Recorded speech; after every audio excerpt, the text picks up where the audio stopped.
Parshat VaYigash is a major change from the storyline of Parshat Miketz.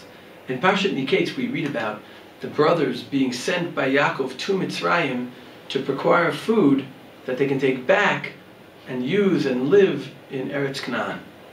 In Parshat VaYigash that all changes, and suddenly the family is coming down to Mitzrayim to move and eat food and survive there.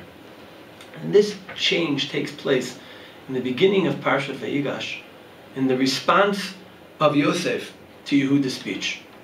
Yehuda has an impassioned plea of Yosef to allow him to take the place of Binyamin so Binyamin can go back to the father and keep his father from dying this horrific death when hearing the news of Binyamin's being lost in Mitzrayim.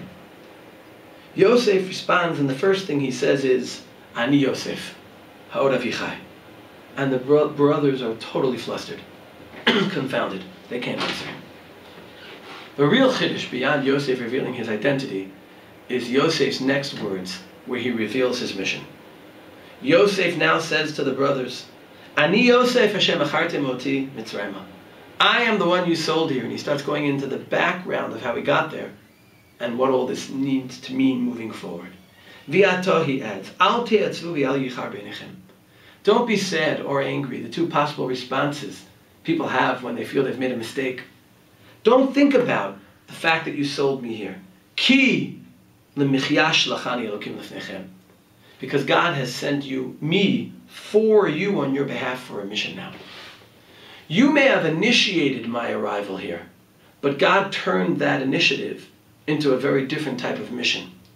A mission that's not just to bring us back together, but to bring you down to Mitzrayim, where I'm meant to play a role in the development of the Jewish people.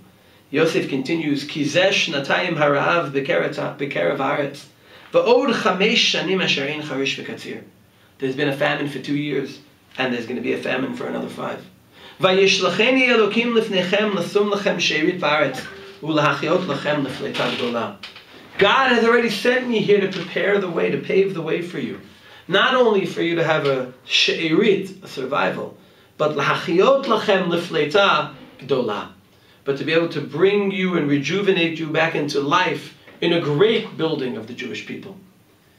The greatness of Yosef is in his ability, not just to turn lemonades into lemon into lemonades, but to be able to turn a makkah and infighting into a mission as God sees it for him. God, of course, confirms the words of Yosef in speaking to Yaakov. Hashem says to him, Anochi ha'el elokei avicha, Al tira me'erda Mitzrayim ki legoy gadol al simcha. I'm using that same word. Don't be afraid of going to Egypt, Yaakov. This is part of my plan, as I spoke to Avram, of turning you into the goy gadol. Something we do wrong, God in his big chessboard can turn into part of the winning move of such a shlichut. The question is whether we can identify the mission God has for us, even when sometimes it begins in things that God does not plan. May we be able to identify God's mission for us in helping to build the Jewish people into the great people they're meant to be. Shabbat Shalom.